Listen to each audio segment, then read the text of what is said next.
Olá, sejam bem-vindos à turma de Licenciatura em Letras Língua Portuguesa da Universidade Aberta do Brasil. Na terceira unidade do nosso curso de Introdução à Análise do Discurso, estudaremos a relação discurso e texto, com uma atividade prática de análise partindo da perspectiva discursiva e que servirá de base para a nossa prova. Será analisado na unidade 3 o filme da Disney, O Rei Leão, à luz do que estudamos até agora. Discurso e texto. De acordo com Meurer e Motherhoff, 1997, página 16, o discurso é o conjunto de afirmações que, ao serem articuladas por meio da linguagem, expressam os valores e significados das diferentes instituições, por exemplo, as instituições religiosas, políticas, mercadológicas e educacionais.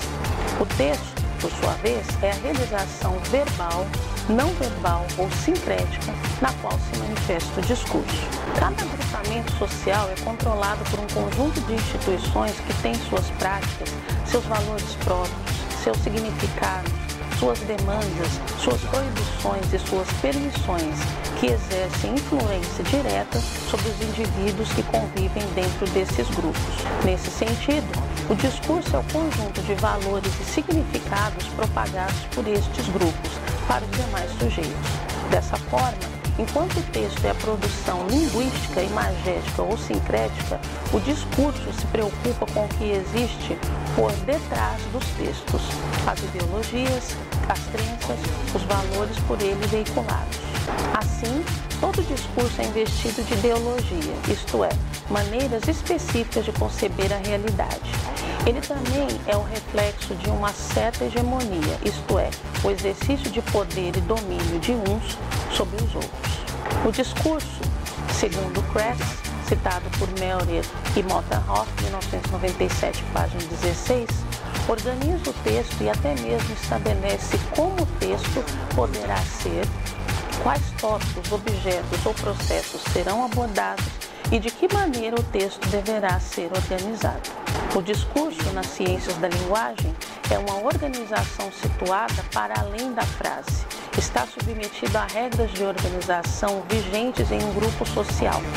Ele é orientado, pois se desenvolve no tempo e se constrói em função de uma finalidade, porém pode mudar de direção. Além disso, o discurso é uma forma de ação sobre o outro e não apenas uma representação do mundo. Ele é interativo, ou seja, trata-se de uma interatividade entre dois parceiros, cuja marca encontra-se no binômio eu-você, mesmo no caso da escrita. O discurso também é contextualizado, isto é, não se pode atribuir o sentido a um enunciado fora do contexto. Indo além, o discurso contribui para definir seu contexto, podendo, inclusive, modificá-lo. Assumido por um sujeito, remete a um eu, fonte de referências pessoais, temporais, espaciais, que também indica a atitude que toma com relação ao que diz ao seu co-enunciador. O discurso é regido por normas, uma vez que nenhum ato de enunciação pode efetuar-se sem justificar seu direito de se apresentar da forma como se apresenta. Como nos lembra Michel Foucault, outro analista de discurso, existe uma ordem do discurso.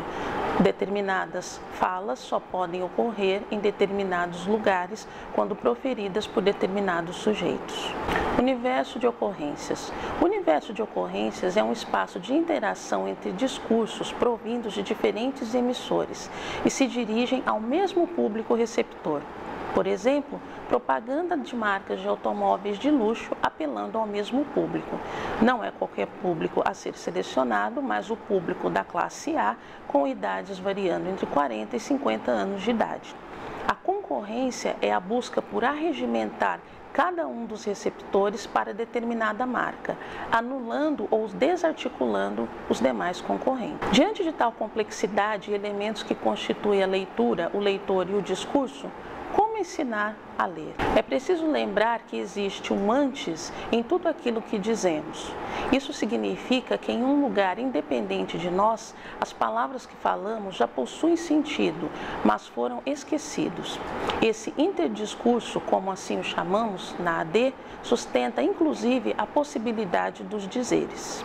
Isso significa dizer que o interdiscurso é a memória discursiva que é estruturada pelo esquecimento, que é diferente do arquivo, o discurso documental, que é marcado pelo acúmulo. Dessa forma, estamos inseridos em uma rede de significação para a interpretação. Essa rede é constituída por uma relação direta com a língua e a história, na qual trabalham a ideologia e o inconsciente. O objetivo da AD é compreender essa interpretação que nasce do entrecruzamento da língua com a história. Para isso, novas práticas de leitura, que foram novas escutas, permitem que se leve em consideração tais efeitos e expliquem a relação discursiva com esse saber que não se aprende. Dito de outra forma, o princípio dessas práticas de leitura consistiria em levar em conta a relação do que é dito em um discurso e o que é dito em outro, o que é dito de um modo e o que é dito de outra maneira, procurando escutar a presença do não dito que é dito, presença produzida por uma ausência necessária. Retomando o que estudamos, é necessário ver aquilo que está implícito. Ao sujeito, somente é possível acessar a parte do dizível, que são as diferentes posições dos sujeitos, que resultam em sua inscrição em diferentes regiões de sentido, isto é, as formações discursivas. Por meio dessa escuta, o analista do discurso poderá ouvir naquilo que o sujeito diz justamente aquilo que ele não diz, mas que constitui igualmente o sentido de suas palavras. O ensino de leitura precisa fazer funcionar a inscrição do sujeito nas redes de significantes. Acontece que, na própria produção discursiva, há a inscrição do outro.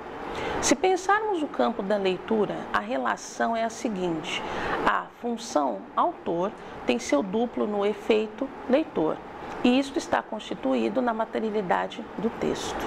Não se pode falar do lugar do outro. No entanto, pelo mecanismo da antecipação, o sujeito autor projeta-se imaginariamente no lugar em que o outro espera com sua escuta e, assim, guiado por esse imaginário, constitui na textualidade um leitor virtual que lhe corresponde como um seu duplo.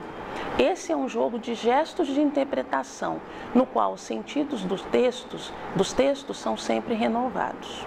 Ler é interpretar, configurando esse gesto na política de significação. Leituras diferentes atestam modos de subjetivação distintos dos sujeitos pela sua relação com a materialidade da linguagem, com o corpo do texto, que guarda em si os vestígios da simbolização de relações de poder, na passagem do discurso a texto em seus espaços abertos de significação.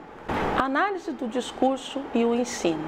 A relação professor-aluno é uma relação política, justamente porque a escola é uma forma histórica que institucionaliza a relação sociedade-conhecimento e suas formas de reprodução. Quem ensina? O que é ensinado? Para quem? Em qual ou quais lugares? Quem pode ensinar? Dado que a escola se constitui como um espaço de conflito, o real da sala de aula é heterogeneidade, a instabilidade, a polêmica, o litígio e a diferença. Com base nesses sentidos fundadores, podemos compreender o processo de estabilização do discurso pedagógico, isto é, as condições históricas de produção e circulação desse discurso, as redes de sentido que funcionam na discursividade da escola e que determinam as relações escolares. Essas relações envolvem a instituição escola, os alunos, os professores, o material didático, conhecimento, as práticas pedagógicas, as políticas de ensino, enfim, muitos elementos que podem ser tratados de diferentes formas e que apontam a complexidade de sentidos nos quais são constituídos. Procederemos a discussões das questões levantadas pela análise do discurso utilizando o filme O Rei Leão, de 1992, da Disney. O objetivo com a análise desse filme é colocar em questão a relação autoritarismo, autoridade, autoria no espaço institucionalizado da sala de aula. Após assistirem ao filme, voltem às suas apostilas e façam a leitura da análise ali proposta. Precisamos situar o filme no contexto histórico de sua produção.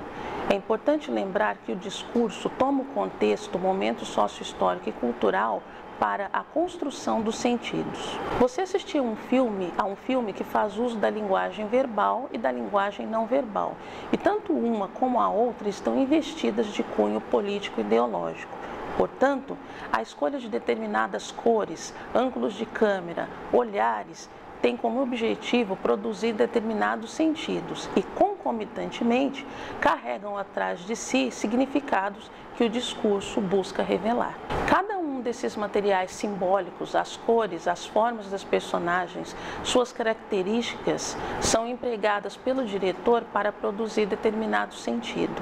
O discurso produzido é resultado de sua interação com o intradiscurso, ou seja, com outros discursos pré-existentes. Os gestos de interpretação.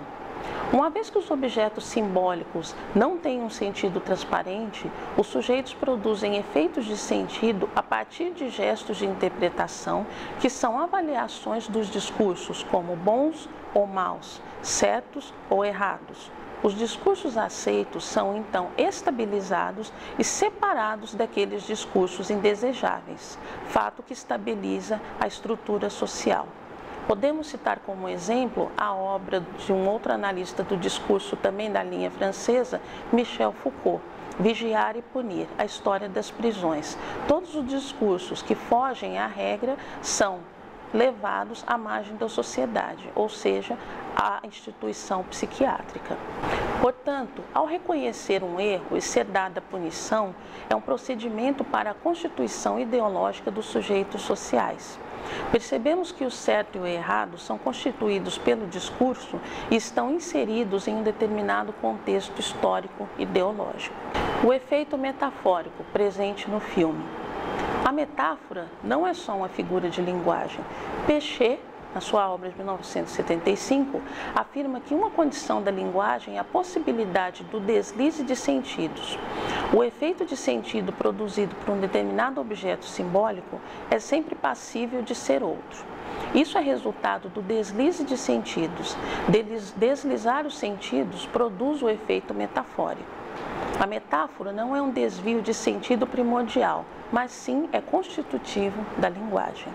No desenho animado em questão, o Rei Leão, temos personagens com traços de animais que vivem na África. Temos os leões, as hienas, o macaco, o elefante, os pássaros, entre outros animais.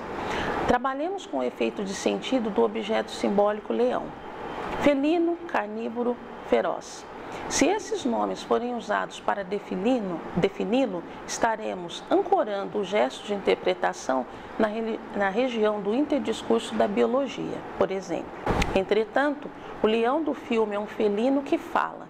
Não é apresentado como feroz, mas sim como poderoso, e não aparece em situação de caça. Há, portanto, um deslize de sentidos possível, porque o desenho faz o sentido. E esse deslize de sentido faz sentido somente porque há um efeito metafórico entrando em cena e remetendo a história para outro interdiscurso. Espero que tenham gostado do curso.